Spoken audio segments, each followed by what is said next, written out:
Hello everyone, स्वागत है आप सबका हमारे चैनल आरतीज़ लाइफस्टाइल में। आज मैं हूँ दिल्ली के रेड फोर्ट में। चलिए एक्सप्लोर करते हैं इस जगह को। इस जगह पर आने के लिए जब आप अपना टिकट्स बुक कराना चाहेंगे, या तो आप इन टिकट काउंटर्स में ही आकर सीधे बुकिंग करा सकते हैं या फिर ASIPayumoney.com पर ऑनलाइन अपनी टिकट्स बुक कराकर आ सकते हैं। ऑनलाइन टिकट बुक कराने से आपको इन बुकिंग काउंटर्स की लाइन में नहीं लगना पड़ेगा and you will save a lot of time. Description में इसका डिटेल्स और लिंक आपको मिल जाएगा। मैंने भी अपना समय बचाने के लिए ASIPayumoney.com पर ही टिकट परचेज़ किया है। यह site archaeological survey of India का है। अंदर जाने के लिए या तो आप पैदल जा सकते हैं या फिर इस प्रकार के ई रिक्शाज ले सकते हैं जो कि 10 रुपीज़ पर पर्सन चार्ज करते हैं।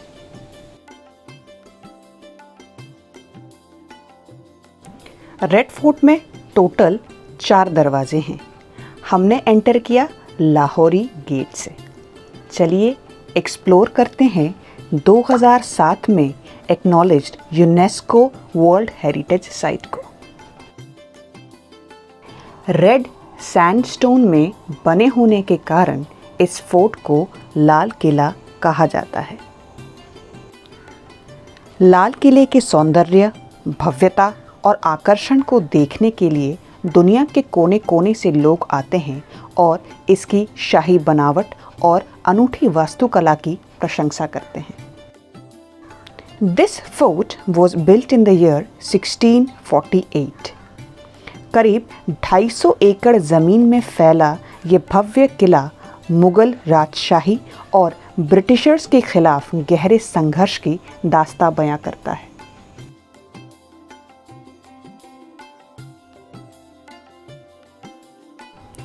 इस किले के आर्किटेक्चर के बारे में अगर बात की जाए तो it is a combination of Islamic, Persian, Timurid and Hindu architecture. One of the very few interesting facts about Red Fort is that इसको हम लाल किले के नाम से जानते हैं, पर जब ये बना था, शाहजहां ने जब ये बनवाया था, तब इसका नाम था किला-ए मुबारक। ये है ज़फ़र महल जो कि बहादुर शाह ज़फ़र ने बनवाया था अपने शासनकाल में। ये फोर्ट हर तरफ से डेकोरेटेड है खूबसूरत गार्डन से। फॉर वर्शिप यहाँ पर बनवाया गया था Moti Masjid. 12th May 1638 the construction of Red Fort was commissioned जब शाहजहां ने आगरा से दिल्ली अपना कैपिटल शिफ्ट किया था। इसके डिज़ाइन का क्रेडिट यानी कि इसके आर्किटेक्चर का क्रेडिट जाता है उस्ताद अहमद लाहौरी को, जिसके नाम पर बना है the first gate called the Lahori gate. ये जो आप बड़े बड़े स्पीकर्स देख रहे हैं, ये शाम के वक्त इस्तेमाल होता है during the time of sound and light show. यहाँ का साउंड एंड लाइट शो भी बहुत ही ज़्यादा फेमस है। ये होता था द मुग़ल किंग का थ्रोन, जिसको the world famous peacock throne भी कहा जाता है। हिस्ट्री के किताबों में लिखा है कि उस समय पीकॉक थ्रोन बना था 9 करोड़ रुपीस का। रेड सैंडस्टोन हो या फिर वाइट मार्बल, हर जगह आपको यहाँ पर बेहतरीन नक्काशी देखने को मिलेगी। ये है छत्ता चौक। मुग़ल एम्पायर की लेडीज़ के लिए ये मार्केट ओरिजिनली बना था, जहाँ पे बायर्स और सेलर दोनों ही लेडीज़ हुआ करती थी। आज भी इस मार्केट की शान बरकरार है। हाँ, उस समय जैसे प्रेशियस पर्ल्स और क्लोथिंग शायद यहाँ नहीं मिलते हैं, पर यहाँ की मार्केट बहुत ही शानदार है। हमने भी यहाँ से छोटी मोटी काफ़ी शॉपिंग की। सोवेनियर शॉपिंग के लिए छत्ता बाज़ार इज़ द राइट चॉइस। बताया जाता है कि शाहजहां की 2 बेटियां थीं, जहां आरा और रोशन आरा, जिनको शॉपिंग का बहुत शौक था। पर उस समय की रेस्ट्रिक्शंस भी थी, इसीलिए शाहजहां ने रेड फोर्ट के कॉम्प्लेक्स में ही बनवाया था ये बड़ा मार्केट।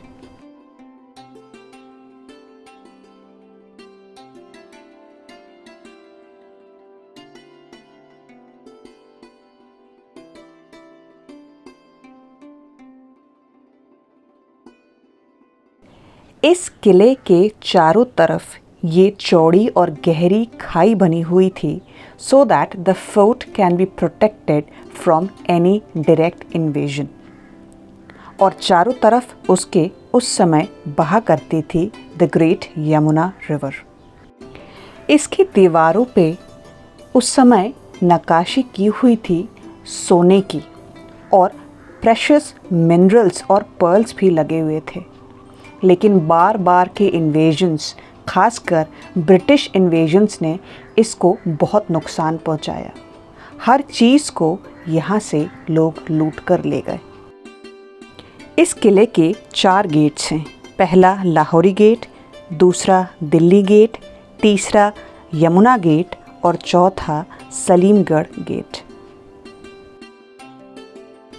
एंट्रेंस की ये 5 खिड़कियाँ दिन में 5 बार अजान देने के लिए इस्तेमाल की जाती थी। इसको ड्रम गेट भी कहा जाता था, जो डिमार्केट करता था जब कोई स्पेशल गेस्ट या फिर राजा खुद आते थे। कारीगरों के हाथ की ये सुंदर नक्काशी आज भी रेड फोर्ट को इतने सालों बाद भी उतना ही सुंदर बनाती हैं। ये दीवाने आम जिस पर पहले सजा करता था the peacock throne. Look at its architecture, so perfect and so beautiful.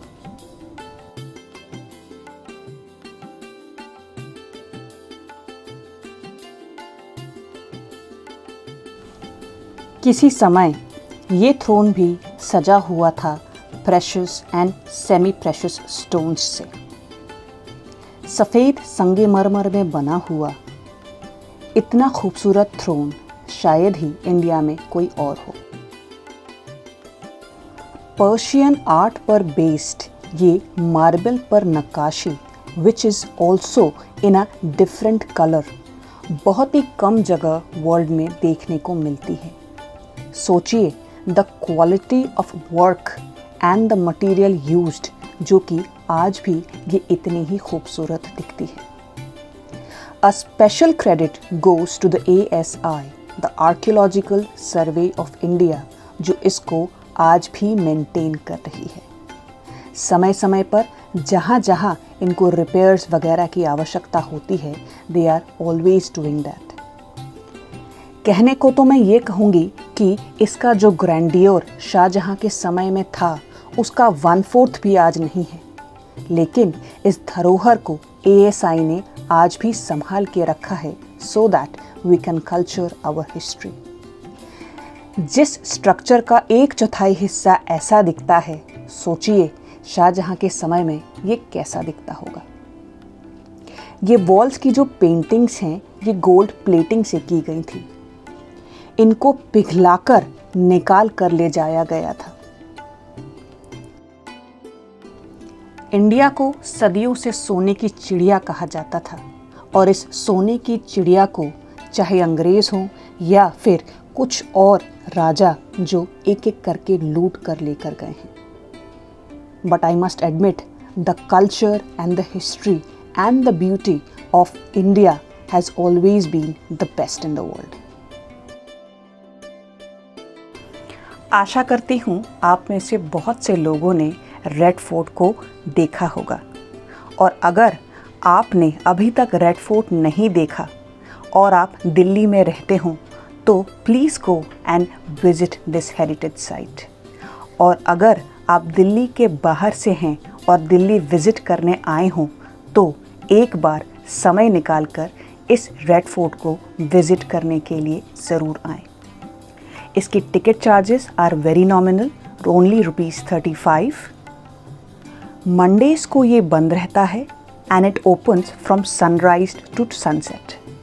और सनसेट के बाद हिंदी और इंग्लिश में यहाँ की कल्चर को शोकेस किया जाता है through the medium of sound and light show. Please do visit this place at least once. उम्मीद करती हूँ आज का ये वीडियो आपको पसंद आया होगा। अगर आपको आज का ये वीडियो पसंद आया हो तो please like, share and subscribe to our channel. अगले वीडियो में फिर मुलाकात होगी एक नए टॉपिक के साथ। Till then take care. Thank you so much for watching.